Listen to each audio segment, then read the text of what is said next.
ঠিক আছে? তো এখানে আসলে কি হবে? এখানে আসলে এই যে বললাম যে আপনাকে personalize action plan, personalize planning, তারপরে হচ্ছে আমরা আপনার দায়িত্ব নিলাম, বাট শেখার কাজে আপনাকে শিখতে হবে। আপনি বললেন যে তো আমার আর ভিডিও দেখার দরকার নেই, তাহলে আপনি বোকা জগতে বাস করতেছেন। শিখতে হবেই আপনাকে, আপনি এখানে আসলেও শিখতে হবে, না আসলেও শিখতে হবে। আমার কথা বুঝতে পারছেন? গবেষণা করে দেখা গেছে যারা জেনে মানে তারা অনেক বেশি উপকার পায়, যারা না জেনে মানে তাদের চাইতে অনেক বেশি উপকার পায়। এই জন্য অন্ধ অনুসরণ খুবই ডেঞ্জারাস। এই জন্য বলা হয়েছে যে তোমরা কি কোরআন পড়ো না, তোমরা কি বুঝো না, তোমরা কি ভাবো না, তোমরা কি জানো না। আল্লাহ তাআলা এগুলো কেন বলেছেন?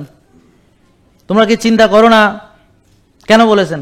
কারণ না জেনেও নামাজ পড়লে আপনি সওয়াব পাবেন, জান্নাতেও যাবেন, কিন্তু জেনে বুঝে পড়লে যে সওয়াব পাবেন ওটা ধারে কাছেও না। নাকি বুঝলেন না কথা? আপনি যদি কোরআন না বুঝা একদম পুরো খতম দেন, আপনি কিন্তু সওয়াব পেয়ে যাবেন, কিন্তু আপনি নিজে খতম হয়ে গেলেও কোরআনের উপকার পাবেন না কোনোদিন। মানে এখানে যে ঘুমের কথা বলা হয়েছে, আমি ঘুমের আয়াতটা বুঝলাম, আমি এখন আর্লি ঘুমাবো। এখানে যে ধৈর্যের আয়াত বলা হয়েছে, আমি ধৈর্যশীল হব, ক্ষমাশীল হব, আমি দানশীল হব, আমি কল্যাণকামী হব। তো এই যে মানুষ যে সব কোরআনে হাফেজ হইয়া গেল, কোরআন পড়িয়া খতম দিয়া নিজেও খতম হইয়া পেঁয়াজু বেগুনই খাইলো সারা রমজান মাস, তা কি লাভ হইল? রুগী হইলো, ওষুধ মুক্ত হইতে পারলো না, তো কি লাভ হইল?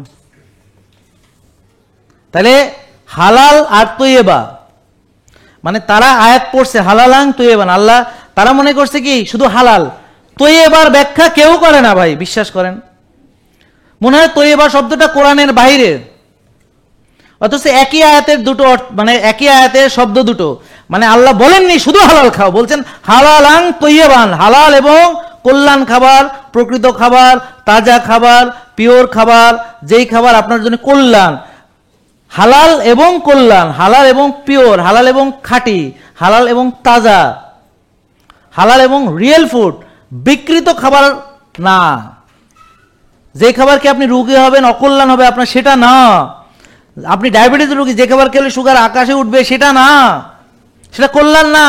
আর আল্লাহ আপনার অকল্যাণ চান না, আপনি একমাত্র নিজের অকল্যাণের জন্য চেষ্টা করেন যে জাহান্নামে যাওয়ার জন্য।